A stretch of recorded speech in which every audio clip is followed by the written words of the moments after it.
Quand la grande boucle est partie pour un tour, un ruban multicolore de bonne humeur salue le passage des coureurs.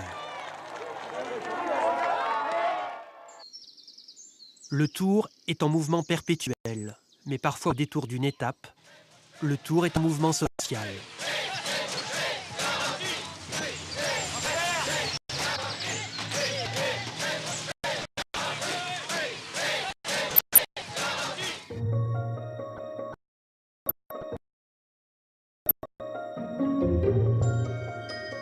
À coup dur, dans les Landes, des paysans ont semé des clous sur la chaussée. Coup dur porte bien. Le peloton est à pied et les agriculteurs en colère. Ils profitent de la lumière du tour pour attirer l'attention sur leurs difficultés. Le temps d'un ralentissement, le petit peuple des bords de route vole la vedette aux coureurs.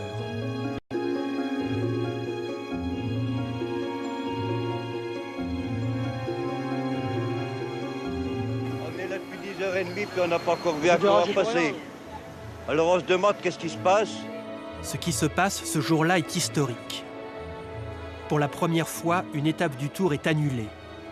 À Denain, les sidérurgistes d'Usinor bloquent la course. Il y a des emplois à sauver.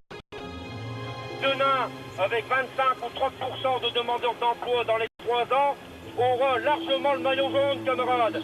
Et cela, nous ne l'acceptons pas. Les manifestations, l'étape est annulée. On me l'avait dit avant le départ. C'est dramatique parce que dans un Tour de France, ça gâche tout. Hein. Oui, oui. Ça fausse littéralement tout là. Parce qu'on jouait quand même pour les bonifications et tout, et d'un seul coup là, tout en l'air. La manifestation, c'est catastrophique. Il n'y a plus d'épreuve contre la montre par équipe. Plus de route du Tour. Il y a les voies de la contestation. Les sidérurgistes, les coureurs et le public orphelin de la grande boucle. En fait, ce qu'on veut, mais pas arrêter le cours. C'est dégueulasse. Alors maintenant, c'est terminé. Tout ce qu'ils veulent, mais qu'ils laissent le Tour de France tranquille. Logiquement, l'étape devait finir dans la bourgade de Fontaine-au-Pire, mais à la place, le pire est arrivé.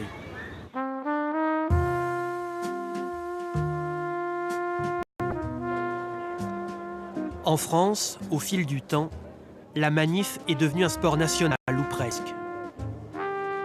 Chez nous, la rue a l'habitude des cortèges multicolores, où les protestataires de tout poil arpentent le bitume. Regardez, une manifestation, alors les voitures ont été bloquées, et vous pouvez voir à l'image que les coureurs n'ont pas été véritablement gênés. Non aux ordures, disaient ces manifestants. Sur la route du Tour, on profite du défilé des coureurs pour afficher la couleur. Des anti-ordures, des anti-nucléaires, des moutons des Pyrénées,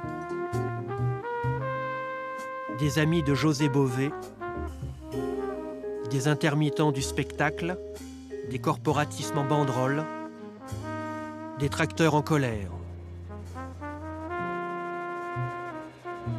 Alors il est préférable d'être coureur cycliste en 1982 qu'agriculteur? Ouais, enfin moi pour mon point de vue, ouais.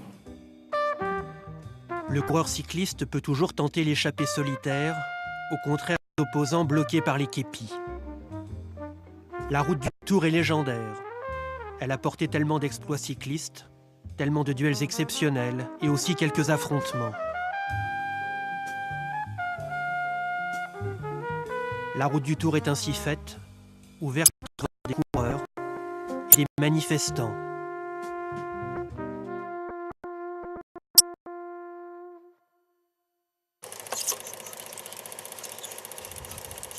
Voilà,